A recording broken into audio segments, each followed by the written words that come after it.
வணக்கம் பிள்ளைகள். இன்னைக்கு நான் படிக்க போற பாடம் என்ன சொன்னா வணிகக் கல்வி, அதாவது பிசினஸ் ஸ்டடீஸ்ல சாப்டர் 1 தான் நாங்க இன்றைய படிக்க போறோம். சாப்டர் 1ல தேர்ச்சி மட்டம் 1யும் 2யும் நாங்க இன்னைக்கு பார்ப்போம். ஸோ நான் ஏற்கனவே லாஸ்ட் கிளாஸ்ல சொன்ன இந்த இன்ட்ரடக்ஷன் கிளாஸ்ல சொன்னேன். தேர்ச்சி 1ல நாங்க என்ன படிப்போம் உண்டு. இதுல என்ன வரும்? வணிக அடிப்படைகளையும் வணிகங்கள் செயற்படுகின்ற சூழலையும் தேடி அறிவார் என்ற சாப்டர் தான் நாங்க இந்த பாடத்துல படிப்போம், இந்த ஃபர்ஸ்ட் சாப்டர்ல.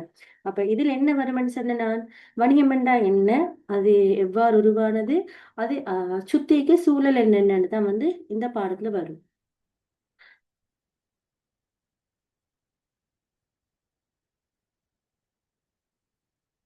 அப்ப ஃபர்ஸ்ட்டுக்கு வணிகம் என்ற கான்செப்ட்குள்ள நாங்க போக முன்னுக்கு, வணிகம் எவ்வாறு உருவானன்றதை நாம ஃபர்ஸ்ட்டு பார்க்கணும். அப்ப ஃபர்ஸ்ட்டுக்கு இதுல என்ன தந்தைக்கு தேவை என்றா என்னன்னு தந்தைக்கு தேவை என்றா என்ன, ஒவ்வொரு மனிதனுக்கும் தேவைகள் இருக்கு. அப்ப தேவை என்ன சொன்னா மனிதனால் கட்டாயமாக நிறைவேற்ற வேண்டிய உடல் உள்ள நிலைமைகள் தான் மனித தேவைகள் என்று அழைக்கப்படும். எல்லாருக்கும் இருக்கு. இப்போ ஒரு மனிதனா பிறந்தா அவங்க எல்லாருக்கும் தேவைக்கு என்னத்த உணவு ஒரு தேவை, உறைவிடம் தேவை, உடை தேவை, பாதுகாப்பு, கல்வி இதெல்லாமே அத்தியாவசிய தேவைகள் கட்டாயமா நிறைவேற்றணும் உயிர் வாழத்துக்கு. அப்ப இந்த தேவையால் என்னென்று உதாரணம் ஒரு தந்திக்கு உணவு, உடை, வீடு, கல்வி, சுகாதாரம், தொடர்பாடல், போக்குவரத்து, பாதுகாப்பு, இந்த அனைத்துமே இன்றைய உலகத்துல மனிதன் உயிர் வாழ்த்து கட்டாயமாக தேவை. அதுவரை தான் தேவைன்னு சொல்றாங்க. அப்ப அதே போல தேவைக்கு அடுத்து விருப்பமும் இருக்கு. விருப்பம் என்னன்னு சொல்லி மனித தேவைகளை பூர்த்தி செய்து கொள்ளும் பல்வேறு முறைகளை தான் விருப்பங்கள் எனப்படுது. அப்ப உதாரணத்துக்கு நான் சொன்னோம்னு சொன்னா, இப்ப தேவை என்னவா இருக்கு? உணவா இருக்கு. அப்ப அந்த உணவ அந்த தேவைய நிறைவேற்றிக் கொள்ளும் பல்வேறு முறைகள் தான் விருப்பம். இப்ப உணவு ஒரு தேவையா இருந்தா ஒவ்வொருவருக்கும் விருப்பம் வேறுபட்டு தான் இருக்கும். எல்லா மனிதர்களுக்கும் தேவை ஒன்றுதான்.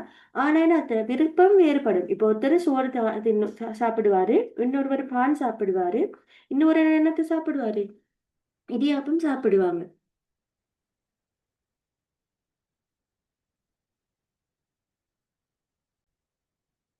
ஸோ தேவையும் விருப்பம் தேவையும் விருப்பமும் அதுதான். தேவை எல்லாருக்கும் பொதுவா இருக்கும். உணவென்ற தேவை. ஆனா விருப்பம் என்ன? ஒவ்வொரு மனிதருக்கும் மனிதர் வேறுபடும். சோ அந்த தேவைக்கும் விருப்பத்துக்குமான உதாரணம் தான் கீழ அட்டவணையில தந்திக்கும். உணவுக்கு என்னென்ன? ஒரு மனிதர் சோறு சாப்பிடுவாரு, பான், இடியாப்பம் அப்படி ஒவ்வொருத்தருடைய விருப்பம் வேறுபடும். அதே போல உடையும் அப்படித்தான். சிலாக்கள்ல இப்போ முஸ்லிமாக்களை பொறுத்தவரையில சிலாக்கள் அபாய் அணிவாங்க, சிலாக்கள் ஜீன்ஸ் அண்ட் டாப் போட்டு ஷால் போடுவாங்க. அது ஒவ்வொருத்தட விருப்பம். ஸோ உடைன்றது ஒரு தேவை எல்லாருக்கும். ஆனா விருப்பம் என்ன? பல்வேறு வகைப்படும். வீடும் அப்படித்தான். சிலாக்கள் ஓலை வீடு இருக்கும், குடிசை வீடு, மாடி வீடு, அல்லது அந்த ஓடு செஞ்ச வீடு, அந்த மாதிரி பல்வேறு இதா அவங்களோட வசதிக்கு ஏத்த மாரி அவங்களோட விருப்பமும் மாறுபடும். கல்வியும் அப்படித்தான். ஸோ தனியார் பாடசாலைகள், அதே மாரி அரசாங்க பாடசாலைகள், சிலர்கள் கவர்மெண்ட் இதுல படிப்பாங்க. ஸ்கூல்ஸ், பிரைவேட் ஸ்கூல்ஸ்ல படிப்பாங்க. அது ஒவ்வொருத்தருடைய விருப்பம். ஸோ தேவையை பூர்த்தி செய்து கொள்ள பல்வேறு முறைகளுக்கு நாங்க என்னன்னு சொல்லுவேன்? விருப்பம்ன்னு சொல்றேன். ஸோ வணிகம் என்றா என்னத்தன்னு தந்திக்கீங்க. அப்ப இந்த வணிகம் என்றா என்னத்த? இந்த மனித தேவைகளையும் விருப்பங்களையும் நிறைவு செய்து கொள்ளதுக்குள்ள உள்ள எந்த ஒரு பொருளாதார நடவடிக்கைக்கும் தான் என்னன்னு சொல்லி நாங்க வணிகம் என்று சொல்லி. அப்ப வணிகம் எவ்வாறு உருவாகி மனித தேவைகளையும் விருப்பங்களையும் அடிப்படையாக வைத்துதான் என்னத்த வணிகம் உருவாகிக்கு. அப்ப வணிகம் என்றா என்னத்த? மனித தேவைகளையும் விருப்பங்களையும் நிறைவு செய்வதற்குள்ளாக உள்ள எந்த ஒரு பொருளாதார நடவடிக்கையும் பொருளாதார நடவடிக்கை என்று ஏன் சொல்லணும்னா வணிகங்கள் எல்லாத்த சும்மா இயங்குமா இல்ல, அவங்க இலாப நட்டங்களை வச்சுதான் இயங்கும். ஒன்று இலாபத்தை அடிப்படையாக கொண்டு இயங்கும், இல்லாட்டி சேவை அடிப்படையாக கொண்டு இயங்கும். சோ அந்த பொருளாதார நடவடிக்கைகளுக்கு தான் என்ன சொல்லுனாங்க? வணிகம் என்று சொல்லுவோம். சோ வணிகம் என்றா என்ன? மனித தேவைகளையும் விருப்பங்களையும் நிறைவு செய்வதற்காக உள்ள எந்த ஒரு பொருளாதார நடவடிக்கைக்கும் தான் என்னன்னு சொல்லுவோம்? வணிகம் என்று சொல்லுவோம். ஸோ தேவைகளையும் விருப்பங்களையும் பின்வருமாறு வேறுபடுத்தலாம்னு சொல்லிக்கு. அப்ப தேவை என்றா என்ன என்று படிச்சோம், விருப்பம் என்றா என்னன்னு படிச்சோம். அது ரெண்டுக்கும் வேறுபாடு இருக்கு. சம்டைம்ஸ் உங்களோட பாஸ் பேப்பர்ல இந்த கொஸ்டின்ஸ் நிறைய வந்திருக்கு. உங்களோட பேப்பர்லயும் வர சான்ஸ் இருக்கு. அது தேவையை விருப்பங்களை வேறுபடுத்துகன்னு வரும். இப்ப தேவை என்ன சொல்லிக்கு வரையறுக்கப்பட்டதா இருக்கும். எல்லாருக்கும் என்ன வரையறுக்கப்பட்டதா இருக்கும். உணவண்டா உணவு ஒரு தேவை, அது வரையறுக்கப்பட்ட. உடை ஒரு தேவை, அது வரையறுக்கப்பட்டது. சோ சகலருக்கும் பொதுவானது. எல்லாருக்கும் உணவண்ட தேவை பொதுதான். ஒருத்தருக்கு உணவு தேவை, இன்னொருத்தருக்கு வேறொன்று தேவையில்லை. எல்லாருக்கும் உணவு தான் தேவை. அப்ப உணவு தேவை வந்து எல்லாருக்கும் பொதுவானது. அடுத்து என்ன சொல்லிக்கு வாழ்வதற்கு கட்டாயம் பூர்த்தி செய்யப்பட வேண்டும். இப்போ உணவை எடுத்தாலும் தான், உணவை எடுத்தாலும் தான், அது இல்லாம வந்து யாராலையும் உயிர் வாழ இயலுமா இந்த உலகத்துல? இயலா. அப்ப அந்த தேவைய வந்து நாங்க கட்டாயம் பூர்த்தி செய்யணும்னு உயிர் வாழ்வதற்காக. சோ அடுத்து வந்து வணிகங்களினால் தோற்றுவிக்க முடியாது. இப்ப தேவைய வந்து நாங்க வணிகங்களால தோற்றுவிக்க முடியாம. இப்ப உணவண்ட தேவை வந்து வணிகங்களால தோற்றுவிச்ச இல்ல. மனிதன் பிறந்ததுலேருந்து அந்த தேவை தானாக உருவாகுது. உள ரீதியா அது உருவாகுது. சோ அந்த தேவை அப்ப வணிகங்களால தோற்றுவிக்கப்பட முடியாது. மனிதன்ட உள ரீதியா தான் வந்து அது உருவாகும்.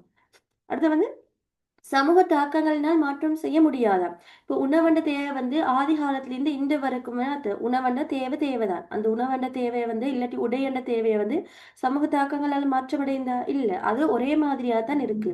அதே போல நம்ம விருப்பங்களை எடுத்தோம்னு சொன்னா அது வரையறுக்கப்படாததாம். இப்போ உணவண்ட தேவை வந்து உணவு தான் தேவை. அது வரையறுக்கப்பட்டிருக்கு.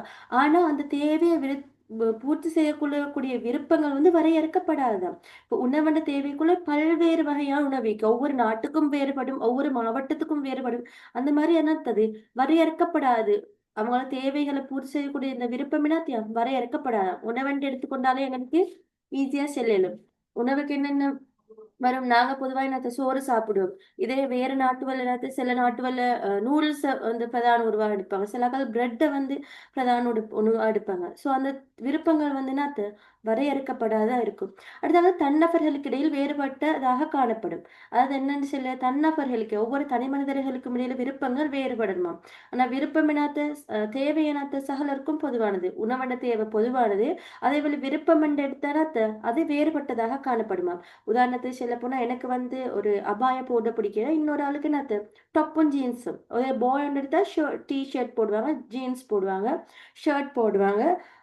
அது வந்து ஒவ்வொருக்கும் ஏற்பட்ட வந்து ஒவ்வொரு மனிதர்களுக்கு ஏற்ப விருப்பம் வேறுபடும்.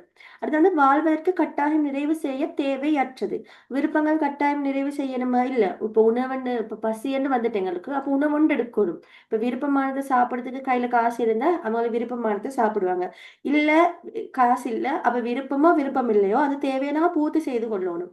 அப்ப விருப்பமோ விருப்பம் இல்லைன்னா ஏதாவது ஒன்று சாப்பிடணும்.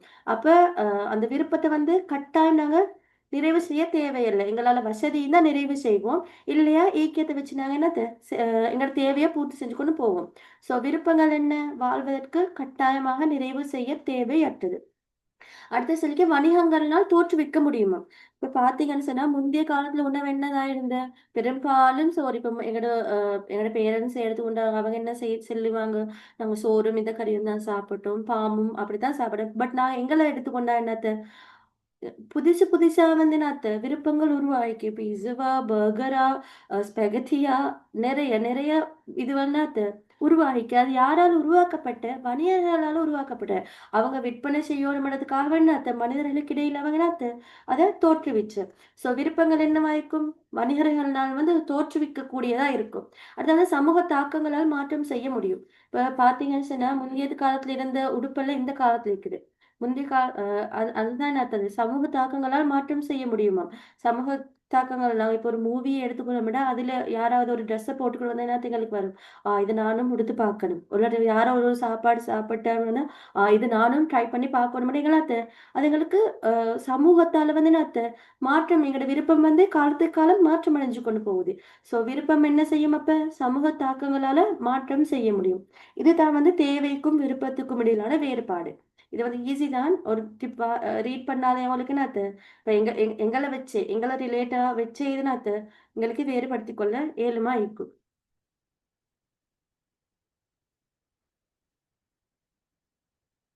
ஆ அடுத்து வந்து இப்ப தேவையும் விருப்பத்தையும் பூர்த்தி செய்யணும். பூர்த்தி செய்யறதுக்கு என்ன தேவணும்? ஒரு பொருள் அல்லது சேவைய தே அ தேவை அந்த ஒரு சேவை ஒன்று தேவைப்படுது. அப்ப இந்த மனித தேவைகள், விருப்பங்களை பூர்த்தி செய்வதற்கு சந்தைக்கு முன்வைக்கப்படும் எந்த ஒன்றும் உற்பத்தியாகும். அப்ப மனித தேவைகளை விருப்பங்களை பூர்த்தி செய்யறதுக்கு காணப்படுகின்ற எந்த ஒன்றும் சந்தையில காணப்படும் எந்த ஒன்றும்னா உற்பத்தி என்று சொல்லு. அப்ப இந்த உற்பத்தி எல்லாத்தையும் ரெண்டு வகைப்படுமாம். ஒன்று வந்து பொருள்கள், அடுத்து வந்து சேவைகள். அப்ப மனித தேவைகள் விருப்பங்கள் எதை வச்சு நிறைவேற்றப்படுது? ஒன்று வந்து பொருளை வச்சு நிறைவேற்றப்படும், அடுத்து வந்து சேவையை வைத்து பூர்த்தி செய்யப்படும். அப்படின்னா பொருட்கள் சேவைகளுக்கு இடையிலான வேறுபாடுகள் என்னன்னு தந்திக்கு. பொருள் என்றால் என்னென்ன தெரியும், எங்களுக்கு சேவை என்றால் என்னன்னு தெரியும்.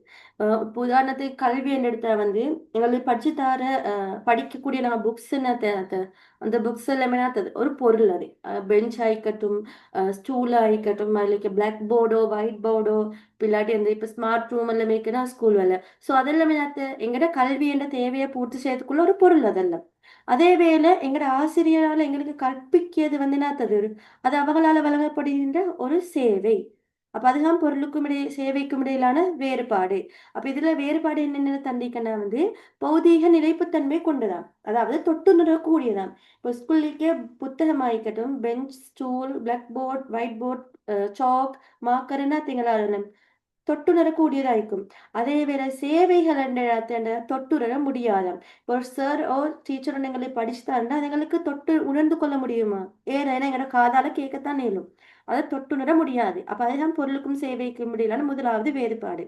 அடுத்த இடத்த பொருட்கள் களஞ்சியப்படுத்த முடியுமா? என்னத்த எடுத்து ஒரு இடத்துல பத்திரப்படுத்தி எங்களுக்கு என்னத்த வச்சு பொருளுக்கு யூஸ் பண்ணிடணும் எங்களுக்கு அது. ஆனா சேவை அப்படியா இல்ல. டீச்சர் அந்த டைம்ல சொல்லி தந்தா அந்த டைம்ல மட்டும்தான் அதை எங்களை களஞ்சியப்படுத்த முடியுமா? ஏலாம். ஸோ அதே மாதிரி ஓர்ணத்தன்மை கொண்டதாக இருக்குமாறு உற்பத்தி செய்ய முடியும். இப்போ ஒரு புக்ஸ் எடுத்தா இப்போ ஸ்கூல்ல குடிக்க எல்லா பிள்ளைகளுக்குமே புக்ஸ் ஒரே புக்ஸ் தான். ஒரு கிளாஸ்ல எடுத்துக்கொண்டா இப்போ ஹிஸ்டரியா மெத்ஸா சயின்ஸா ஒரு கிளாஸுக்குள்ள எல்லாருக்கும் ஒரே ஜாதி புக் தான் கொடுப்போம். ஆனா சேவைகள் இப்போ ஒரு டீச்சர் படிச்சு தரது சில பிள்ளைகளுக்கு விளங்கும், இன்னொரு டீச்சர் படிச்சு தரது சில பிள்ளைகளுக்கு விளங்காது. அப்ப என்னத்த அது வேறுபடும். ஒவ்வொருவருக்கு ஏற்ப வேறுபடும். அதே மாதிரி நாங்க டாக்டர் கிட்ட போவோம். டாக்டர் தார மருந்து சம்டைம்ஸ் உண்டா இருக்கும். ஆனா சிலாக்களோட மனசுல என்ன பதிஞ்சிருக்குது? எனக்கு இந்த டாக்டர்ட்ட போனா தான் சீக்கிரம் குணமாகும். இந்த டாக்டர்ட்ட போனா எனக்கு செட் ஆகாது. ஸோ அதே அதைத்தான் சொல்லேன், பொருள்கள் வந்து ஓர்ணத்தன்மை கொண்டதாக இருக்குமாறு உற்பத்தி செய்ய முடியுமாம். ஆனா சேவைகள் வந்து ஓர்ணத்தன்மை இல்லை. அது வந்து ஒவ்வொருவருக்கு ஏற்ப வேறுபடும். அடுத்து இன்னும் என்ன பொருள்கள் வழங்குனரிலிருந்து பிரிக்க முடியும், சேவைகள் வழங்குனரிடமிருந்து பிரிக்க முடியாது. அது ஈஸி தான். ஒருவர் ஒரு பொருள் உற்பத்தி செய்தா அவர் அங்கலாகிடுவாரு, அந்த பொருளா விற்பனைக்கு போகும். சம்டைம்ஸ் எங்களுக்கு யார் உற்பத்தி செய்தன்னு எங்களுக்கு தெரியாது. ஆனா சேவை அப்படியா இல்ல. இந்த டீச்சர் தான் இந்த பாடத்தை படிச்சு தந்த, இந்த டாக்டர் தான் மருந்தெடுத்த அப்படின்னு எங்களுக்கு தெரியும். ஏன்னா அவங்க இன்னொருத்தர் மூலமா எங்களுக்காக தாரல, அவங்கள்ட்டே தான் நாங்க அந்த சேவையை எடுத்துக்கொள்ளுது. ஸோ சேவையை வந்து வழங்குனரிடமிருந்து பிரிக்க முடியாது. இதுதான் பொருளுக்கும் சேவைக்குமான வேறுபாடு. இந்த பொருட்கள் சேவைகளை வச்சுதானே மனித தேவைகள் விருப்பங்கள் பூர்த்தி செய்யப்படுகின்ற. அப்ப இந்த பொருளுக்கும் சேவைக்கும் சேர்ந்த ஒரே இது பேர் தான் உற்பத்தி என்று சொல்லுங்க.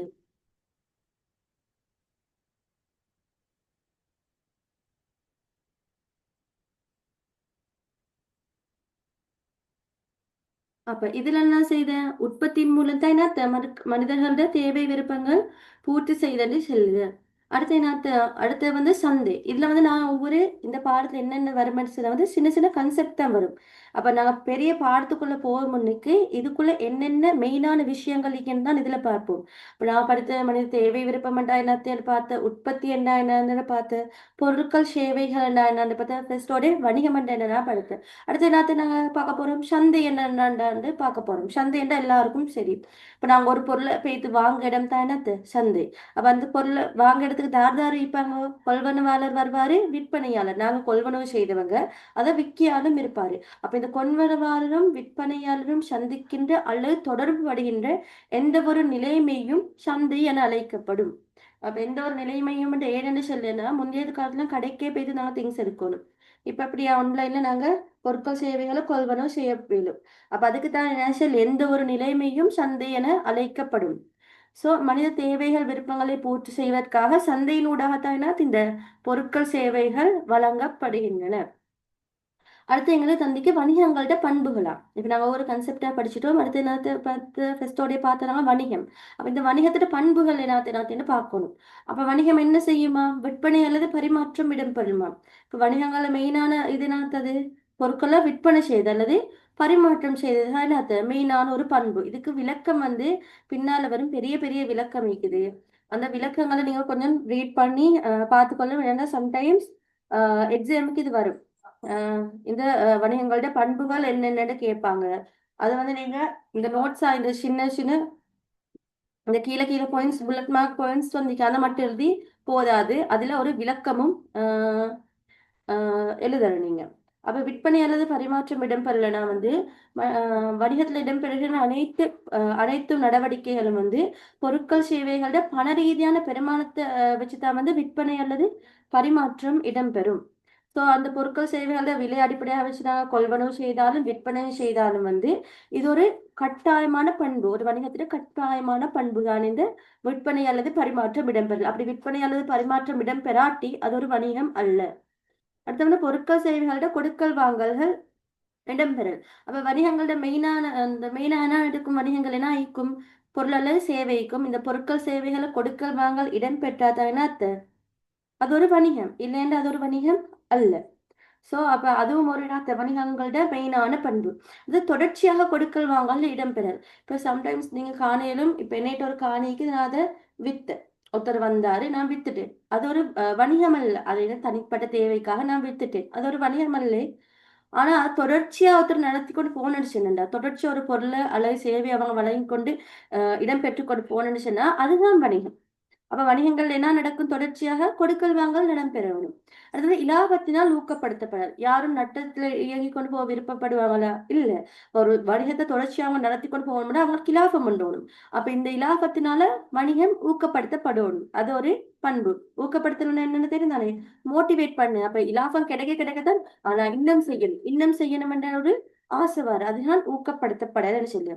நட்ட இடர் காணப்படலாம். எப்பயும் எங்களுக்கு இலாபம் தான் உழைக்கணும் என்று இல்ல, நட்டமும் வர சான்ஸ் இருக்கு. சோ அப்ப அப்படி நட்ட இடர் இருக்கக்கூடிய சான்ஸ் ஈந்தா தான் அதோட வணிகம் என்று சொல்லு. அப்ப நட்ட இடர் வந்து கட்டாயம் காணப்படும். அப்படி இல்ல சொன்னா அது ஒரு வணிகமா கருத இயலாதங்களுக்கு.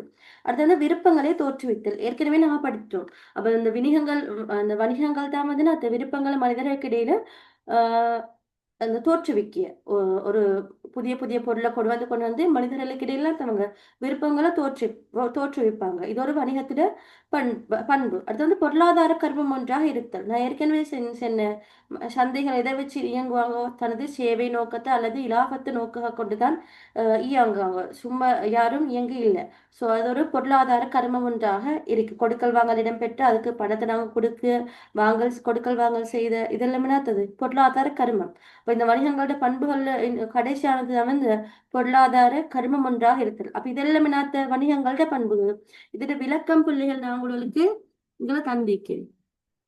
இன்னைக்கு இது ஒவ்வொன்றுடையும் விளக்கம் தந்திருக்கேன். இந்த இடர் ஒன்று காணப்படல வந்து நான் பாயிண்ட்ஸ் தந்திருக்கேன். எப்படி எப்படி இடர் ஏற்படக்கூடிய சான்ஸ் என்னத்துண்டு. ஒன்று வந்து நுகர்வோரின் சுவை வடிவம் கேள்வி என்பதில் ஏற்படும் மாற்றங்கள். நான் ஏற்கனவே செய்தேன். இந்த உலகம் வந்து தொழில்நுட்பத்தை வச்சு அடிப்படையாக கொண்டு நாளுக்கு நாள் வளர்ந்து கொண்டே போகுது. ஒவ்வொரு நாளுக்கும் ஒவ்வொரு புதிய புதிய கண்டுபிடிப்புகள் வருது. அப்ப அதை வச்சு நுகர்வோன் சுவை வடிவம் கேள்வி வந்து மாற்றம் அடையும். அப்ப அதற்கேற்ற மாதிரி வணிகங்கள் தன்னையும் மாற்றிக்கொண்டு அந்த புதிய இதுக்கேற்ற மாதிரி அவங்களோட வணிகத்தை செய்து கொண்டு போகணும். அப்படி செய்யலையா அவங்களுக்கு நட்ட இடர் அல்லது இடர் ஒன்று வரும். அடுத்த சந்தையில போட்டித்தன்மை அதிகரிக்குமா? எல்லாருக்கும் தெரியும். இப்போ ஒருத்தர் ஒரு கடை போட்டு அடுத்த நாளைக்கு அதே மாதிரி இன்னொருத்தர் கடை போட்டு கொண்டு போவாங்க. ஸோ அதனால போட்டித்தன்மை நிறையவே இருக்குது. இப்போ வந்து உள்நாட்டுல மட்டும் நான் ஆன்லைன் ஷாப் பண்ணனாலும் வெளிநாட்டுல இருந்தும் எங்களுக்கு போட்டித்தன்மை ஏற்படும். அப்ப இதை வச்சு இடர்கள் ஏற்படலாம். அடுத்தது வந்து என்னது? இயந்திரங்கள் உபகரணங்கள் உற்பத்தி தொழில்நுட்பத்தில் ஏற்படும் மாற்றங்கள்.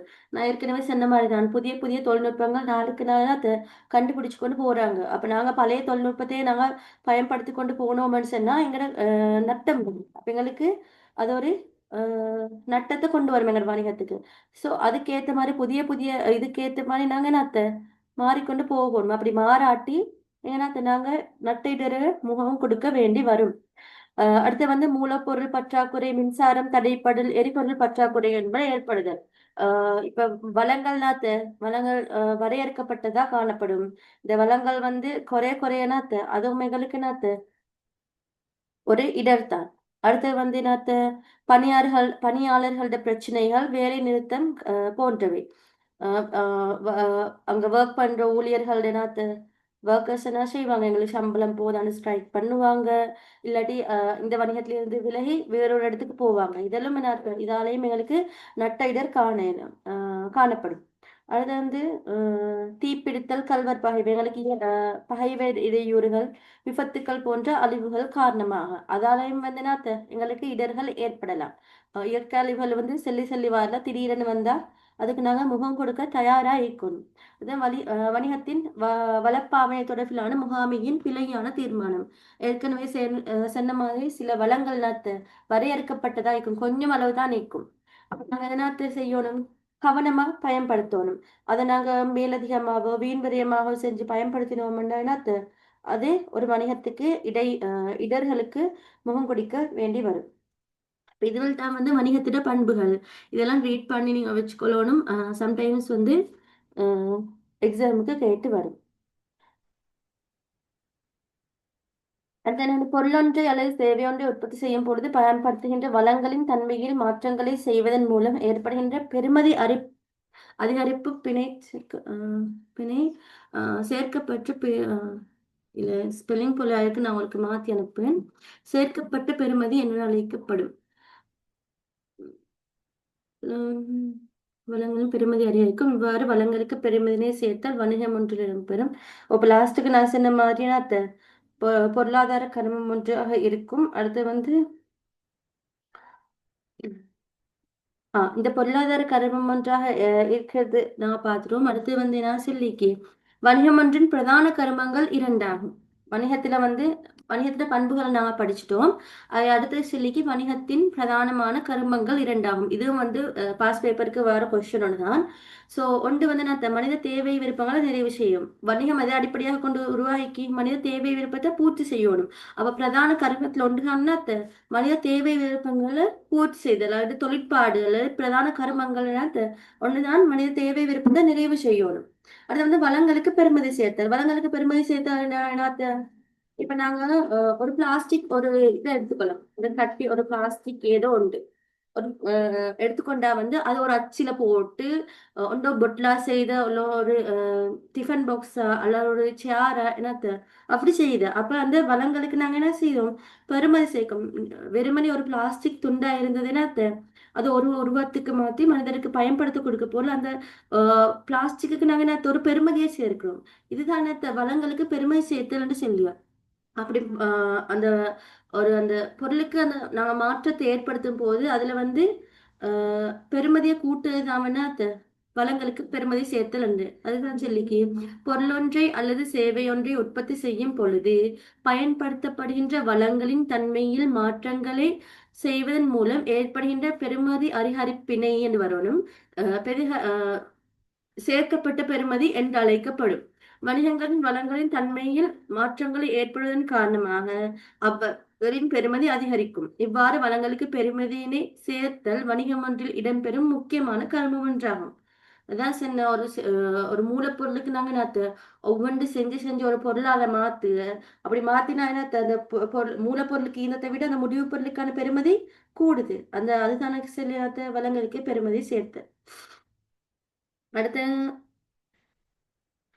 அடுத்த நோட்ஸ் என்னன்னு சொன்னா வந்து மனித தேவை விருப்பங்களை நிறைவு செய்தல்ன்றதுக்குள்ள வந்து உங்களுக்கு நோட்ஸ் நீங்களா எழுதி கொள்ளணும். வணிகம் என்ற எண்ணத்தை அந்த வணிகம் இந்த தேவையும் விருப்பத்தையும் அடிப்படையாக கொண்டுதான் இயங்குது. ஸோ மனித தேவை விருப்பங்களை பூர்த்தி செய்தது வணிகத்துல பிரதான கருமத்துல உண்டாகும். அந்த வளங்களுக்கு பெருமதி சேர்த்தக்கூடிய நோட்ஸ் தான் கீழே தந்தி கையில.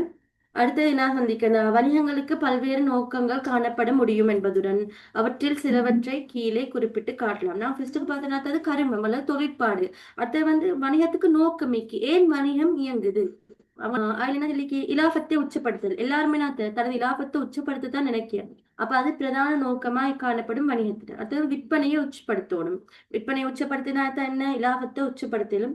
சந்தை பங்கை அதிகரித்தல். சந்தை பங்கு என்னத்த இப்ப இப்போ ஒரு ஊருக்குள்ள ஒண்ணு ஒரு சின்ன வணிகம் மட்டும் தொடர்ச்சினா வந்து அவங்க என்னத்த மேலும் மேலும் விரிவடையத்தான் செய்வாங்க. அந்த ஊர்ல இருந்து அடுத்த ஊர்லயும் இது பரகணும். அப்ப அதுதான் சந்தைப்பாங்கன்னு சொல்லி அந்த சந்தைப்பாங்கதும் அதிகரிக்கிறதும் அத்த வணிகத்திட நோக்கத்துல உண்டு. அடுத்தது நுகர்வோரின் விருப்பத்தை உச்சப்படுத்துது.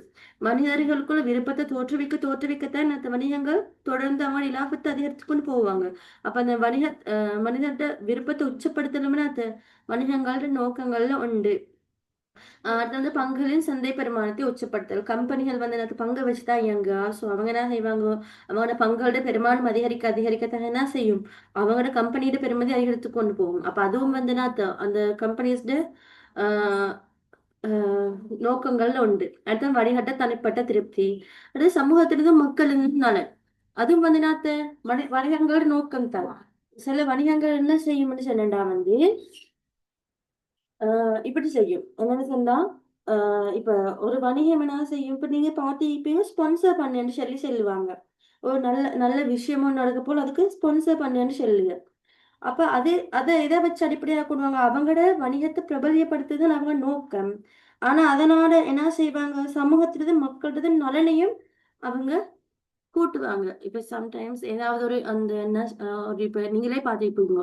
இப்ப வெள்ளம் வந்த டைம் நிறைய வணிகங்கள்லாம் செஞ்ச பொருட்கள திரட்டி, அது அவங்களோட நட்பெயர கூட்டிக் கொள்றதுதான். ஆனா அதே ஊடாக வந்து அவங்க என்ன செய்வாங்க? சமூகத்தினது மக்களது நலனையும் அதிகரிப்பாங்க. சோ அது அவங்களுக்கு அந்த ஒரு விஷயத்தால வந்து 2 விடயம் இதாகுது. அவங்களோட வணிகத்திட பேரும் பிரபல்யம் அடையுது. அதோட சமூகத்துக்கும், மக்களுக்கும் அவங்க நல்ல விஷயங்களையும் செய்றாங்க. சோ அதுவும் வந்து வணிகங்களோட நோக்கங்கள் ஒன்று. அடுத்து ஊழியர் நல நோன்புகள். அப்படி நான் என்ன சொன்னேன், நான் அவங்களோட அங்க வொர்க் பண்ணவங்களுக்கு நல்ல விஷயங்கள செய்றது தான் ஊழியர் நல நோன்புகள்ன்னு சொல்லுவேன். நல்ல சம்பளத்த குடுக்குறது, சம்டைம்ஸ் அக்காமடேஷன் குடுப்பாங்க. அதாவது தங்கறதுக்கு இடம் சில வணிகங்கள்ல குடுப்பாங்க. சில பெரிய பெரிய கம்பெனிஸ்ல. ப அத குடுப்பாங்க. காப்புறுதிகள் குடுப்பாங்க. அதாவது தொழில் பாதுகாப்பு குடுப்பாங்க. உங்களுக்கு இந்த மிச்ச காலம் சம்டைம்ஸ் எந்த டைம்ல இந்த கம்பெனி மூடுமென்னு சொல்லி இல்ல. அப்ப பயந்து பயந்து இருப்பாங்க. ஐயோ! என்ன வேலையிலேருந்து நிப்பட்டிடுவாங்களோ! இந்த கம்பெனிய மூடிடுவாங்கோன்னு அந்த பயம் இல்லாம தொழில் பாதுகாப்பு ஒண்ணு குடுக்குறதுன்னு அர்த்தம். வணிகங்களோட நோக்கங்கள் ஒண்ணு. ஊழியர்கள் நல்லா இருந்தாத்தான் அவங்க நல்லா வொர்க் பண்ணுவாங்க. அப்படி நல்லா வொர்க் பண்ணாத்தான் வணிகங்கள் முன்னோக்கி செல்லும். சோ அந்த ஊழியர்களோட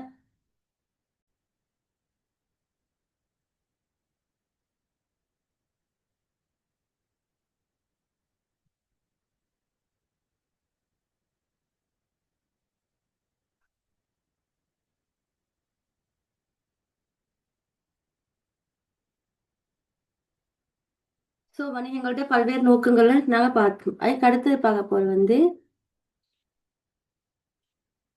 அடுத்தது வந்து என்ன சொல்லணும்னா வந்து பொருளாதார வாழ்த்தன்மைக்கும் கூட நான் வணிகங்கள் பங்களிப்பு செய்யும். பொருளாதார வாழ்த்தன்மையான அந்த ஒரு நாட்டை எடுத்தோம்னு சொன்னா அந்த நாடு நாட்டு தனது அந்த நாட்டோட பொருளாதார வாழ்த்தன்மையை வச்சுதான் வந்து அவங்க நல்ல நல்ல ஒரு நாடா வசதியான ஒரு நாடாண்டு வந்து நான் பார்க்க பொருளாதார வாழ்த்தன்மைன்றது அதைத்தான் குறிக்கிய அவங்க பண ரீதியானது அந்த இந்த ரீதியான பொருளாதார ரீதியா எவ்வாறு அவங்க வலுவடைஞ்சிருக்கிறதுன்னு காட்டணும். அப்ப இந்த பொருளாதார இந்த வாழ்த்தன்மைக்கும் வணிகங்கள் தான் நான் உதவி செய்யுது. அந்த வணிகங்களை வச்சுதான் நான் ஒரு நாடு இயங்கி கொண்டு போறேன். அப்ப வணிகங்கள் எவ்வாறு பங்களிப்பு செய்யுதுன்னு சொன்னா வந்து உதாரணம் வந்து மாற்றுமணியும் சிக்கலான தேவைகளை நிறைவு செய்து நான் சொன்ன மாதிரி ஒவ்வொரு மனிதர்களோட நாளுக்கு நாள் மனிதர்களோட விருப்பங்கள் வந்து வேறுபட்டு கொண்டே போற அந்த தொழில்நுட்பத்தை அடிப்படையாக கொண்டோ இல்ல இந்த வளர்ச்சி அடைதும் இந்த உலகத்தை கொண்டோ வந்து அதிகரித்து கொண்டு போற இந்த தேவை விருப்பங்கள். அப்ப இந்த தேவை விருப்பங்களை பூர்த்தி செய்வதன் ஊடாக வணிகங்கள் பொருளாதார வாழ்த்தன்மைக்கு உதவி செய்யுது. அடுத்து வந்து புத்துருவாக்கம். புதுசு புதுசா வந்து ஒவ்வொரு உற்பத்தியோ அல்லது சேவையோ வந்து உருவாக்கி கொண்டிருக்கு. இப்ப இதுவும் வந்து பொருளாதார வாழ்த்தன்மைக்கு வணிகங்கள் செய்யக்கூடிய ஒரு பங்களிப்பு. தொழில் உருவாக்கும். வேலை இல்லாத ஆட்களுக்கு புதிய புதிய தொழிலை உருவாக்கி கொடுக்கு. அப்ப அந்த வேலையின்மை வீதம் குறைவடைஞ்சு அந்த ஒரு நாடு பொருளாதார ரீதியா வந்து வளர்ச்சி அடையும். அப்ப அதை எதை செய்து வணிகம் தான் இந்த தொழில் உருவாக்கம் புத்துருவாக்கம் எல்லாம் செய்யுது. அப்ப அதனூடாக பொருளாதார வாழ்த்தன்மைக்கு ஒரு நாட்டோட பொருளாதார வாழ்த்தன்மைக்கும் வணிகம் உதவி செய்யுது. அடுத்து வந்து தேசிய பொருளாதார விருத்தி.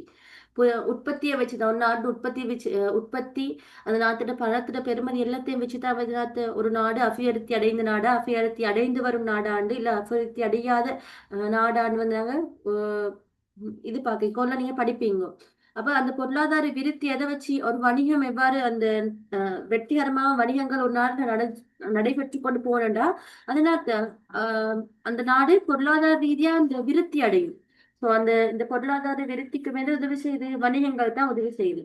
அப்ப இவ்வாறு தான் வந்து ஒரு நாட்டுக்கு ஒரு வணிகம் ஒரு சின்ன வணிகம் தான் நிற்கும். ஆனா அதனால ஒரு நாட்டிட விருத்திக்கும் பொருளாதார ரீதியான விருத்திக்கும் என்ன செய்யும், உதவி செய்யும். இது நம்ம வந்து சாப்டர் ஒன்ல வந்து 1.1 அதாவது தேர்ச்சி மட்டம் 1.1 இவ்வளவுதான் நோட்ஸ் இருக்கு, பெருசா இல்ல. இதுல எனக்கு சின்ன சின்ன கான்செப்ட் தான் தந்திக்கு. உங்களுக்கு பொறவு இது என்னென்னு விளங்கும். உங்களுக்கு இந்த பாடத்துக்குள்ள போவது முன்னுக்கு என்னென்ன தேவைன்னு வச்சுதான் இந்த சின்ன சின்ன நோட்ஸ் தந்திக்கு. வணிகமண்டா என்னாத்து, சேவை விருப்பமண்டா என்ன, அப்ப அதே வேளை பொருட்கள் சேவைகள் என்னாத்த, வணிகத்தின பண்புகள் என்னென்ன வச்சுதான் நீங்க புறவு புறவு பெரிய பெரிய நோட்ஸ் உங்களுக்கு இதை வச்சுதான் வரும். சோ அப்ப நாங்க அடுத்ததை பார்க்கோம்.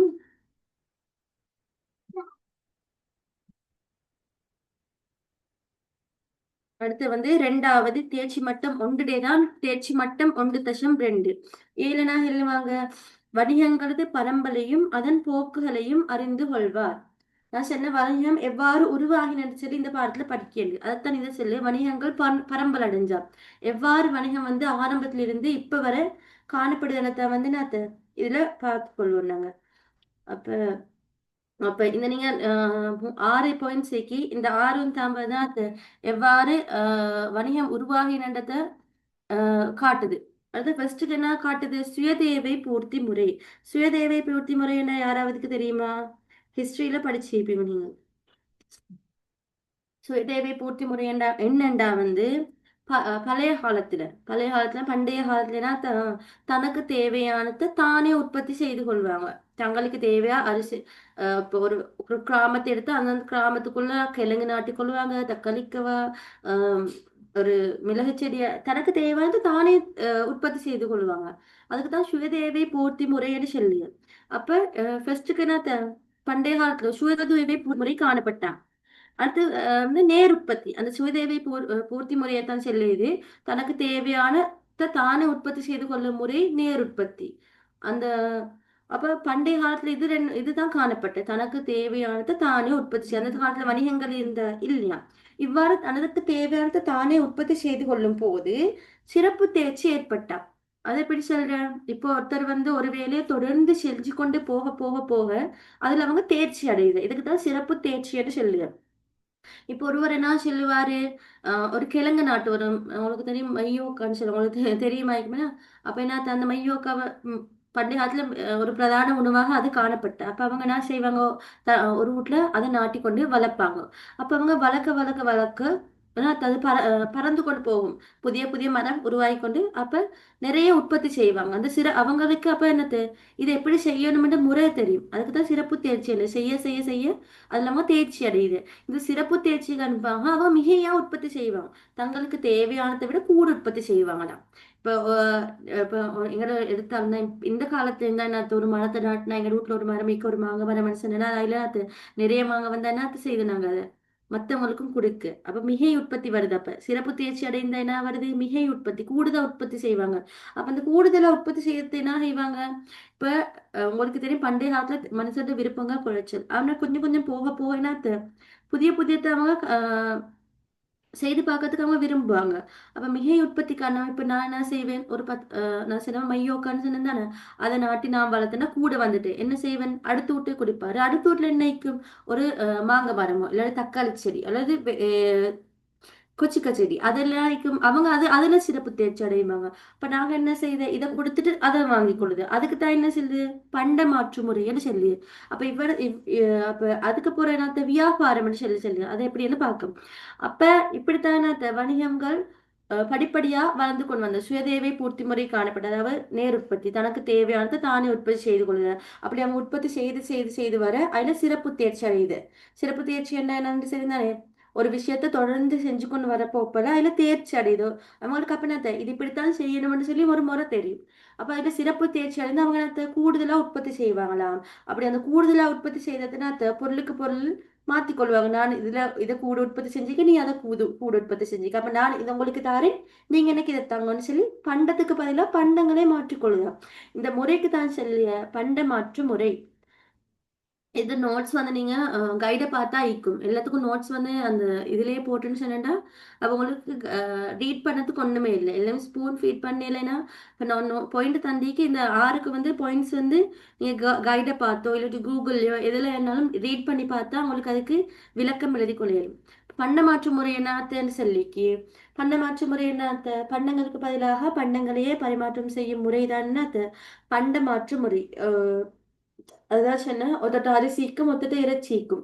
நான் என்கிட்ட அரிசி கூடுதலாயிக்கு அவர்கிட்ட இறைச்சி கூடுதலாயிக்கு தனித்தனியா ரெண்டு பேருக்கும் ஒன்றும் செய்யலாம். ஸோ நான் அரிசி அவருக்கு கொடுக்க அவர்கிட்ட இறைச்சி எடுத்துக்கொள்ளுது. அதுக்கு தான் என்ன சொல்லு பண்ட மாற்று முறை. முந்தைய காலத்துல பணம் மீக்கல்ல. ஸோ அவங்க என்ன செய்த பண்டத்துக்கு பதிலாக பண்டங்களையே பரிமாற்றம் செய்து கொள்வது. இதுக்கு தான் பண்ட மாற்று முறைன்னு சொல்லுவோம். அப்ப இந்த வணிகங்கள் ஆரம்பிப்பதற்கு முதலாவது படிமுறையாக இருந்ததுதான் இந்த பண்ட மாற்று முறை. அப்ப பண்ட மாற்று முறை தொடக்கம் இன்று வரை பணப்பயன்பாட்டில் ஏற்பட்ட பரம்பல் படிமுறையினை பின்வருமாறு பட்டியல்படுத்த முடியுமா? அது என்னன்னு பார்க்கணும். இப்ப நான் பணத்தை பயன்படுத்து முந்தைய காலத்துல பண்ட பயன்பாடு தான் இருந்தது. அப்ப அந்த பண்ட பயன்பாட்டில இருந்து இன்றைக்கு உள்ள பண பயன்பாடு வரை எவ்வாறு மாறி இருக்குன்னு தான் இது சொல்லியும். பொருட்பயன்பாடு ஃபர்ஸ்ட்டுக்கு என்ன செஞ்சோம் அவங்களுக்கு ஃபர்ஸ்ட்டுக்கு அந்த பண்ட மாற்று முறை என்ன செஞ்ச பண்டங்களுக்கு பதிலாக பண்டங்களையே பரிமாற்றி கொண்டீங்க. இப்ப அரிசி இறைச்சி முறை பெருமதியா காணப்படுதா? இல்ல, அரிசியோட விலையை விட இறைச்சியோட விலை கூடுதல். அப்ப அந்த டைம்ல வந்து மனிதர்களுக்கிட பிரச்சனைகள் வந்து நான் கூடுதலா தார நீ எனக்கு ஏழு சாமண்ட பெருமதியை விட ஒன்று சாமண்ட பெருமதி குறைச்சல். அப்ப என்ன செய்வாங்க, அதுக்கு அதுக்கு பதிலா அவங்க ஒரு முடிவை கொண்டு வந்தாங்க. என்னத்த நாங்க ஒரு பரிமாற்று ஊடகத்தை வச்சுக்கொள்ளணும்னு சொல்லி. அப்ப ஃபெஸ்ட்டுக்கு ஊடகமாக பயன்படுத்தினதா வந்து பொருட்களை வந்து ஊடகமா பயன்படுத்தின. அப்ப அந்த பொருள் என்னத்த ஃபெஸ்ட்டுக்கு புகையிலே சிப்பி. அப்ப அவங்க என்ன எடுக்கணுமெண்டா வந்து அவங்க பணமா என்னத்தையே பயன்படுத்தின ஃபெஸ்ட்டுக்கு புகையிலையும் சிப்பியும் பொருட்பயன்பாடு தான். புகையிலை சிப்பியை கொண்டுதான் அவங்க என்னத்த பண்டங்களை பரிமாற்றம் செஞ்சு கொண்டு. அடுத்து வந்து உலோக பயன்பாடு. அப்ப கொஞ்சம் காலம் போன பிறகு நான் அவங்க உலோகங்களை கண்டுபிடிக்காங்க. அப்ப அந்த உலோகங்கள் இது பெருமதி நம்மளுக்கு தெரியும். சோ என்ன பொருட்களை வாங்க போல இந்த இந்த இந்த உலோகத்தை உங்களுக்கு தர நீங்க இந்த பொருள் எனக்கு தாங்கன்னு சொல்லி அதை பணக்கு பணத்துக்கு பதிலாக அந்த உலோக வகையை பயன்படுத்தினாங்க. அடுத்து வந்து உலோக நாணய பயன்பாடு. உலோக நாணய பயன்பாடு என்னன்னு சொன்னாண்டா இப்ப ஒரு தங்க துண்டு எடுத்து அது இல்லாட்டி ஒரு வெள்ளி துண்டு எடுத்து அது பாரம் பெருமதி எவ்வளோன்னு தெரியா எல்லா பொருட்களுக்கும் அதைத்தான் கொடுக்கணும். அப்ப என்ன செய்யறாங்க, அது உலோகத்தை தட்டி ஒரு நாணயம் மாதிரி அப்படி நாணயம் மாதிரினா செய்தவங்க யூஸ் பண்ணாங்க. அப்ப அதுக்குதான் உலோக நாணய பயன்பாடு. அடுத்தது நாணயத்தாள்களின் பயன்பாடு. நாங்க இந்த காலத்துல இன்னமும் பயன்படுத்தி கொண்டிருக்கிற இந்த நாணயத்தாள்களின் பயன்பாடு. மனிதர்கள்னா மனிதன் விருத்தி அடைய வரை மனித இது வந்து வளர்ச்சி அடைய அடைய அப்புறம் கொஞ்சம் அறிவு வளருது.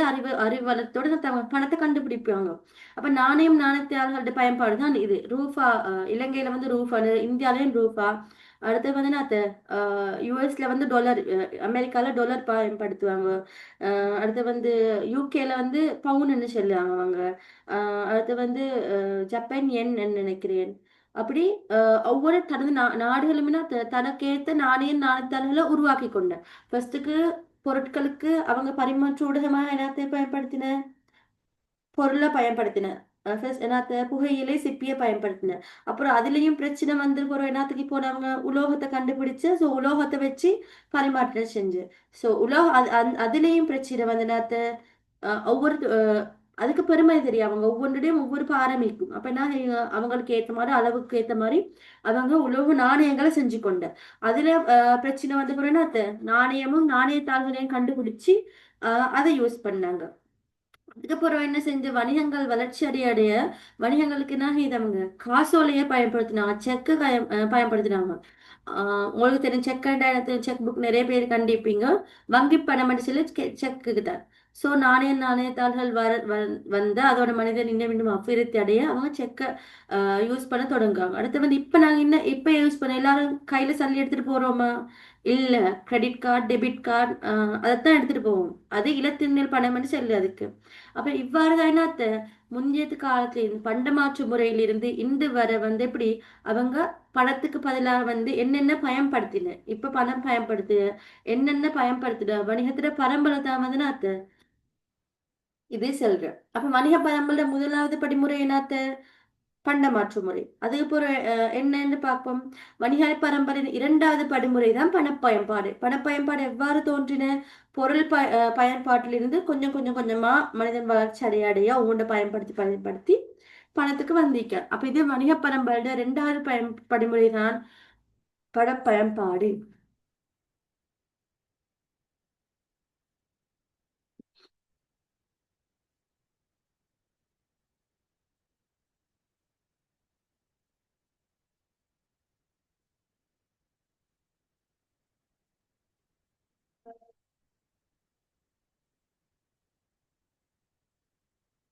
அடுத்தது சொல்லிக்கு அப்ப இரண்டாவது படிமுறை பார்த்துட்டோம். முதலாவது படிமுறை பண்டமாற்று முறை, இரண்டாவது படிமுறை பணப்பயன்பாடு. அடுத்து வந்து மூணாவது பயன்பாடு இதுதான் வந்து என்னன்னு சொன்னா வந்து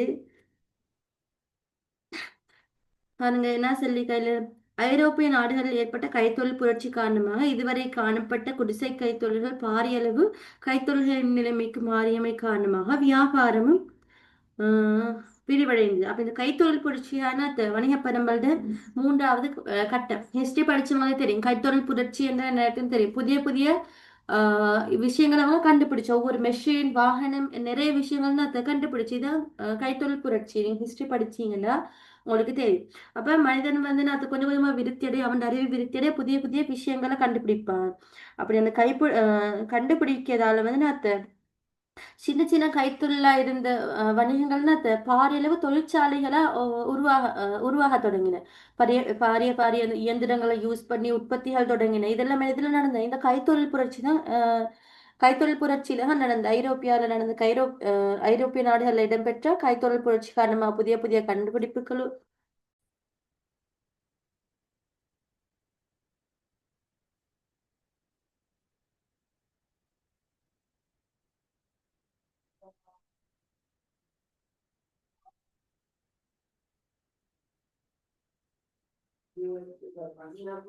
அப்ப என்னத்த கைத்தொழில் புரட்சி எவ்வாறு உருவாகின? ஐரோப்பிய நாடுகள் உருவாகின. இது எப்படின்னு சொல்லினா அந்த ஹிஸ்டரி புக்ல வந்து ரீட் பண்ண இல்லாட்டி ஒரு யூடியூப்ல வைத்து நீங்க பாத்தீங்கன்னு சொன்னாலும் ஒரு வீடியோவா வரும். அதுல புதிய புதிய இயந்திரங்கள் பல வாகனங்கள் புதிய புதிய விஷயங்கள் கண்டுபிடிச்சு அது காரணமான சின்ன சின்ன கைத்தொழிலா இருந்த வியாபாரங்களும் பாரிய அளவு தொழிற்சாலைகளாக மாறின. அப்ப இந்த கைத்தொழில் புரட்சி என்ன? வணிக பரம்பல்ட மூன்றாவது படிமுறை. ஃபர்ஸ்ட்டுக்கு என்னத்த பண்ட மாற்று முறை. அதோட அவங்க என்னத்த பணத்தை கண்டுபிடிச்சு பணத்தை யூஸ் பண்ண தொடங்கின. அதோட என்னத்த கைத்தொழில் புரட்சி ஏற்படும் புதிய பெரிய பெரிய அஹ், தொழிற்சாலைகளா வணிகங்கள் உருவாக தொடங்கின. அவ்வாறுதான் இந்த இப்ப இவ்வாறு வணிகம் உருவாகினதோடு துணை சேவைகளும் உருவாக தொடங்கிட்டு. அப்ப துணை சேவைகள்னா என்னென்ன நான் அன்றைக்கு பார்த்தோம். இந்த சாப்டர்ஸ்ல லாஸ்ட் வரும். பணம் வரும். அந்த சாரி வங்கி வரும், போக்குவரத்து, காப்புறுதி, தொடர்பாடல், களஞ்சியப்படுத்தல் இதெல்லாம் என்ன? துணை சேவைகள். அப்ப கைத்தொழில் புரட்சியோட வந்து இதெல்லாம் உருவாகினத்தோட வியாபாரம் துணை சேவை ஒன்றிணைந்த வியாபாரம் என்னத்த பொருட்கள் சேவைகளை கொள்வனவு விற்பனை செய்யத்தான் வியாபாரம் சொல்லுங்க. அப்ப இந்த வியாபாரத்தோட என்னத்த துணை சேவைகள் இணைந்து வர்த்தகம் உருவாகின. இந்த வர்த்தகம் என்னன்னு சொன்னா என்னன்னு பார்ப்போம். வர்த்தகத்தை பாருங்க. வர்த்தகத்தை ரெண்டா பிரிக்கணும். அந்த வர்த்தகம் எதை வச்சு உருவாகுது? வியாபாரத்தையும் துணை சேவைகளையும் வச்சு உருவாகுது. வியாபாரம் சின்ன ஒரு கொடுக்கல் வாங்கல் அதாவது தனது அந்த உள்நாட்டு வெளிநாட்டு இதை வச்சுதான் உருவாகுது. அதாவது என்னது பொருட்கள் சேவைகளை கொள்வனவு விற்பனை செய்துதான் அந்த வியாபாரம். இந்த வியாபாரத்தோட துணை சேவைகள் இணைந்து வர்த்தகம் உருவாகிக்குது. பாருங்க வர்த்தகம் ரெண்டா பிரியுது. வியாபாரம் துணை சேவைகள். துணை சேவைகள் என்னென்ன? வங்கி, போக்குவரத்து, காப்புறுதி, தொடர்பாடல், களஞ்சியப்படுத்தல் இதெல்லாம் என்ன செய்யுது? வியாபாரத்துக்கு உதவி செய்யுது. வங்கி எவ்வாறு உதவி செய்யுது? செக்க கொடுக்குது, கடன் கொடுக்குது. போக்குவரத்து என்ன செய்யுது? மூலப்பொருட்கள், முடிவுப் பொருட்கள் வணிகத்துல வேலை செய்த ஊழியர்கள் போக்குவரத்து அதுக்கு உதவி செய்யுது. அதாவது காப்புறுதி உதவி செய்யுது. திடீரென்று ஒரு ஆபத்து ஏற்பட்ட வணிகங்களுக்கு அது காப்புறுதி உதவி செய்யுது. தொடர்பாடலும் அவ்வாறு தான், களஞ்சியப்படுத்தாலும் அவ்வாறு தான். அப்ப இந்த துணை சேவைகள் ஒன்றிணைந்து வியாபாரத்தோடு சேர்ந்து வர்த்தகம் உருவாகிக்கு. இந்த வியாபாரத்தை ரெண்டா பிரிக்க உள்நாட்டு வியாபாரம், வெளிநாட்டு வியாபாரம். உள்நாட்டு வியாபாரம் என்னத்த ஒரு நாட்டுட இதுக்குள்ள ஒரு நாட்டு அனுமதிக்கப்பட்ட எல்லைக்குள்ள இடம்பெறுத வியாபாரம் தான் உள்நாட்டு வியாபாரம். இது ரெண்டா பிரியும். சில்லறை வியாபாரம், சில்லறை வியாபாரம், மொத்த வியாபாரம் ரெண்டா பிரியும். சில்லறை வியாபாரம் என்ன தெரியும், மொத்த வியாபாரம் என்ன தெரியும். நாங்க போய் சாமான் எடுக்க என்னத்த ஒரு நுகர்வோன் தனக்கு தேவையானது போயிட்டு வாங்கினா அது சில்லறை வியாபாரம். அதே போல மொத்த வியாபாரம் என்னத்த மீள் விற்பனைக்காக பொருட்களை விற்பனை செய்த மொத்த வியாபாரம். நாங்க அதுல போயிட்டு வாங்க இயலாது. அதுல போயிட்டு யாரு வாங்குவாங்க, திரும்ப விற்பனை செய்யறதுக்காக ஒரு லோடா வாங்கி கொண்டு வரதான் மொத்த வியாபாரம். இப்ப அதே உள்நாட்டு வியாபாரம் ரெண்டா படியும். அதே மாதிரி வெளிநாட்டு வியாபாரம் ரெண்டா பிரியும். ஏற்றுமதி வியாபாரம், இறக்குமதி வியாபாரம். பிள்ளைகள் நீங்க பயப்பட தேவையில்லை. இது என்னென்ன புதிய புதிய கன்செப்ட் உண்டு. இது வந்து உங்களுக்கு ஃபர்ஸ்ட் சாப்டர்ல என்னத்த சின்ன சின்ன கன்செப்ட் உங்களுக்கு விளங்கப்படுத்துவாங்க. இதெல்லாம் பிறகு விரிவா நீங்க பிறகு படிக்க போல உங்களுக்கு கிளியரா விளங்கும். வெளிநாட்டு வியாபாரத்துல என்னென்ன வரும், ஏற்றுமதி வியாபாரம், இறக்குமதி வியாபாரம். ஏற்றுமதி வியாபாரம் என்னத்த ஒரு நாட்டிலிருந்து இப்ப இலங்கையிலிருந்து இந்தியாவுக்கு ஏற்றுமதி செய்த, இப்ப இலங்கையிலிருந்து என்னென்ன ஏற்றுமதி செய்யுதுன்னு உங்களுக்கு தெரியுமா பிள்ளைகள்? நிறைய வெளிநாட்டுகளுக்கு என்ன இரப்பர் ஏற்றுமதி செய்த, தேயிலை, நிறைய விஷயங்கள் ஏற்றுமதி செய்தன. அப்ப இதெல்லாமே இலங்கையிலிருந்து வேறு நாட்டுக்கு இப்போ இலங்கை உதாரணம் எடுத்தா இலங்கையிலிருந்து வேறு நாட்டுக்கு நாங்க அனுப்பினா அது ஏற்றுமதி. அதே வேற இலங்கைக்கு கொண்டு வந்த வேறு நாட்டிலிருந்து இலங்கைக்கு கொண்டு வந்த அது இறக்குமதி வியாபாரம். இந்த ஏற்றுமதி வியாபாரம், இறக்குமதி வியாபாரம் என்னென்னும் பின்னால விரிவா இருக்கு. இந்த துணை சேவைகள் ஒவ்வொன்றையும் விரிவா நாங்க ஒவ்வொரு சாப்டரா வந்து நாங்க பிறகு படிப்போம். சரியா? அடுத்தது வந்து என்ன, இலத்திரனியல் வர்த்தகம் சொல்லிருக்கு. இலத்திரனியல் காமர்ஸ்ன்னு சொல்லுவாங்க. தெரியுமா உங்களுக்கு? வர்த்தகம் வேண்டா, இலத்திரனியல் வர்த்தகம் வேண்டான்னு சொல்லி இப்ப எல்லாரும் நாங்க செய்யற இலத்திரனியல் வணிகம் தான். ஆன்லைன் ஊடாக பொருட்கள் சேவைகளை கொள்வனவு செய்த, எல்லாமே செய்த வியாபாரம் மட்டும் இல்ல, கொள்வனவு விற்பனை மட்டும் இல்ல, எல்லா விஷயங்களும் என்னத்த ஆன்லைன் ஊடாக செய்ததாவனத்த இலத்திரனியல் வர்த்தகம் சொல்லி. மூலப்பொருட்களை வாங்க, முடிய பொருட்களை விற்பனை செய்த, களஞ்சியப்படுத்த எல்லாமே ஆன்லைன் இப்ப எல்லாமே செய்யணும். அப்ப அந்த ஆன்லைன்ல வச்சல, அதாவது வலையமைப்பினூடாக வந்து கொள்வன விற்பனை நடவடிக்கைகள் இடம்பெறுதான இலத்திரனியல் வர்த்தகம் எனப்படுது. அப்ப இந்த இலத்திரனியல் வர்த்தகம் தகவல் யுகமானதுதான் இந்த வணிகத்திட நான்காவது பரம்பல் என்று சொல்லுது. 4 பரம்பல் தான் நிக்குது. என்னென்ன? பண்டமாற்று முறை, பணப்பயன்பாடு, கைத்தொழில் புரட்சி. அடுத்து வந்து லாஸ்டாவது தான் தகவல் யுகம் சொல்லி. இப்ப நாங்க இக்கேதான் வந்து இது தகவல் யுகம். இதுதான் வணிக பரம்பல். வணிகம் எவ்வாறு உருவாகினன்றதுல பரம்பல் 4வது படிமுறை தான் என்ன இது தகவல் யுகம் என்று சொல்லுவோம். அடுத்தது இருப்புகளுக்கு இலத்திரனியல் வணிகமானது நிகழ்காலத்தில் பிரபலியமடைவதில் தாக்கத்தை ஏற்படுத்திய காரணங்கள் பின்வருமாறு. முந்தி இலத்திரனியல் வணிகம் இருந்தா இல்ல, இப்பதான் அந்த இ காமர்ஸ் சொல்லி இப்பதான் யூஸ் பண்றாங்க. அது ஏன் இப்ப பிரபல்யம் அடைஞ்சிக்கிறதுன்னா எழுத்தாவணங்கன்று வணிக தகவல்களை பரிமாற்றிக் கொள்ள முடியுது. உங்களுக்கு தெரியும், முந்தி ஃபைல்ஸா வச்சிருப்பாங்க ஒவ்வொரு இதுவரையும். ஒரு ஒரு கம்பெனி எடுத்தோம்னா ஃபைல்ஸ் கட்டு கட்டாயிருக்குமா. ஆனா இப்ப அப்படி இருக்குமா? இல்ல. எல்லாத்தையும் என்ன செய்தவங்க கம்ப்யூட்டர்ல இல்லையோ போன்ல இல்லாட்டி லேப்டாப்ல எதுலாவது ஸ்டோர் பண்ணி வச்சுக்கொள்ளலையோ ஈஸியா. சோ அதுதான் வந்து நான் ஒரு காரணம் ஏன் இந்த இலத்தின வர்த்தகம் ஃபேமஸ் ஆனதுக்கு. அது வந்து விரைவாக மேற்கொள்ள முடியுமா முடியாதா? முடியும் என. சோ அதுவும் ஒரு காரணம். அந்த செயற்பாட்டு கிரயம், இருப்பு கிரயம் என்ன குறைவடைதல். இரண்டும் என்ன கிரயம் நீங்க புறவு படிப்பீங்க. அதாவது பூகோள ரீதியான சந்தை ஒன்றிற்கான சந்தர்ப்பம் உருவாகுதல். இது என்ன பூகோள ரீதி? என்ன இப்ப நாங்க வந்து ஒரு கடையை நாங்க எங்க வீட்டுக்கிட்ட போட்டோம், இல்ல ஒரு டவுன்ல போட்டோம்னா அங்கேக்கு ஆக்களுக்கு மட்டும் தான் தெரியும். இதே நாங்க ஆன்லைன் பிசினஸ் ஸ்டார்ட் பண்ணோம்னா உலகத்துல எல்லாருக்குமே, உலகத்திலேயே நிறைய பேர் எங்கள்கிட்ட பர்ச்சேஸ் பண்ண வேணும். அப்ப அந்த பூகோள ரீதியா எங்களுக்கு ஒரு மார்க்கெட்டிங் ஏற்படுது. அப்ப அது வந்து ஒரு காரணம்.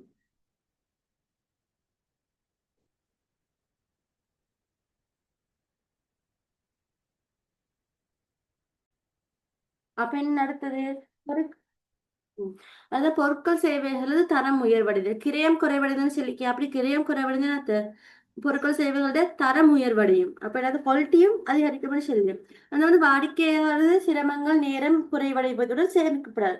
கடைக்கு போகணுமா, ஒரு வாகனத்தை பிடிக்கணும், போகணும், வரணும், டைமும் வேஸ்ட், எங்களுக்கு டயர்டும் கூட. ஆனா இப்ப அப்படியே ஆன்லைன்ல எடுத்தா ஒன்றும் இல்லை, வீட்டுக்கே திங்ஸ் எங்கட வந்துடு. கணனி அறிவும் அதனூடாக அதிகரிக்கும். அப்ப இதுதான் வந்து இலத்திர வணிகம் நிகழ்காலத்துல பிரபல்யம் அடைவதில் தாக்கத்தை ஏற்படுத்திய காரணங்களாம். அதை வந்து என்ன, அதுதான் சொல்லிக்கு இதற்கமைய வணிக பரம்பரையின் முக்கியமான சந்தர்ப்பங்கள் 4. இதை நான்கையும் தான் இந்த தேர்ச்சி மட்டத்துல படிச்சேன். ஒன்றாவது பண்டமாற்று முறை, படப்பாவனை, கைத்தொழில் புரட்சி, தகவல் பொருளாதாரம். ஆஹ் அடுத்து வந்து நிகழ்காலத்தில் தகவல் தொழில்நுட்பத்தின் வளர்ச்சி காரணமாக வணிகத்துறையில் ஏற்பட்ட நவீன போக்குகள் சில கீழே காட்டப்பட்டுள்ளன. இந்த தகவல் தொழில்நுட்பம் காரணமாக வணிகத்துறையில நவீன புதிய புதிய விஷயங்கள் உருவாகின. அது என்னென்ன பூகோளமயமாக்கல் விரிவடைதல் சின்ன உலக ரீதியான எங்களுக்கு எங்களோட பொருட்கள் சேவைகளை கொண்டு செல்ல முடியும். இலத்திரியல் வணிகம் உருவாக இலத்திரியல் பணம் பாவனைக்கு வருதல். ஒரு இலத்திரிய பணம்னா தெரியும், cards, ATM cards credit card, debit card. ஆனால் இங்கே கார்ட்ஸ் வந்து எங்களுக்கு சம்டைம்ஸ் வெளிநாட்டிலையும் யூஸ் பண்ணிடும். அப்போ இதுவும் தகவல் தொழில்நுட்பத்தில் வளர்ச்சி காரணமாக உருவாகினுண்டு. சூழல் தொடர்பாக ஆதாரம் செலுத்துதல், வணிகங்கள் சமூக பொறுப்பு தொடர்பில் கவனம் செலுத்துதல். சில இல்ல இது மிஸ்டேக்ஸ் இருக்குது இல்ல டைப்பிங் மிஸ்டேக். நான் அதெல்லாம் உங்களுக்கு கிளியர் பண்ணி உங்களோட குரூப்ல நான் வந்து போட்டுவிடுறேன். அப்ப இதுவரை தான் வந்து சாப்டர் 1 தேர்ச்சி மட்டம் 1, 2க்கான நோட்ஸ் வந்து இவ்வளவு தான். அப்ப அடுத்து வந்து இன்ஷால்லா நாங்க நெக்ஸ்ட் கிளாஸ்ல படிப்போம். அதோடய ஒவ்வொரு தேர்ச்சியும் ஒவ்வொரு சாப்டர்ஸ் முடிய முடிய நாங்க இன்ஷால்லா என்ன செய்யும், பாஸ் பேப்பரையும் பார்த்துக்கொண்டு போகும்போது உங்களுக்கு ஈஸியா இருக்கும். அப்ப நீங்க என்ன செய்யணும், இந்த நோட்ஸ் எழுதிட்டு வரணும். அடுத்த நோட்ஸ் என்னன்னு நீங்க ரீட் பண்ணிட்டு வந்தா நான் உங்களுக்கு செல்ல உங்களுக்கு கிளியரா இன்னும் விளங்கும். என்னன்னு தெரியாம வந்தா தான் உங்களுக்கு என்னது இது என்னடா சொல்றேன் புதிய விஷயமா இருக்கேன்னு பாப்பீங்க. ஆனா நீங்க புக் உங்களுக்கு நான் கைடு நான் இதுல போட்டிருக்கேன், உங்களோட குரூப்ல போட்டிருக்கேன். அப்ப நீங்க ரீட் பண்ணிட்டு வந்தீங்கன்னா உங்களுக்கு ஈஸியா இருக்கும். நோட்ஸை கையால எழுத பாருங்க. மேக்சிமம் பிரிண்ட் எடுக்க வேணும். அப்படி பிரிண்ட் எடுத்து அதுல வேலையும் இல்லை. நீங்க உங்களோட கையால் எழுதுறது தான் கை ஃபாஸ்ட் ஆகும். எக்ஸாம்ல எழுதுறதுக்கு நீங்க ஃபாஸ்டா எழுதி பழகவே வேணும். அப்ப நீங்க நோட்ஸ் என்ன செய்யுங்க, கையால் எழுத பழகுங்க. அதேவேளை இன்ஷால்லா நான் இன்றைக்கு இந்த கிளாஸை ஸ்டாப் பண்ணினப்ப இன்ஷால்லா நெக்ஸ்ட் கிளாஸ்ல நாங்கள் சந்திப்போம். நெக்ஸ்ட் கிளாஸ்ல இன்ஷால்லா இந்த சாப்டர் 1 அடுத்த நோட்ஸ் எப்படி வாரேன்னு சொல்லி நான் பார்ப்போம். அப்போ இதெல்லாம் ரீட் பண்ணிட்டு வாங்க.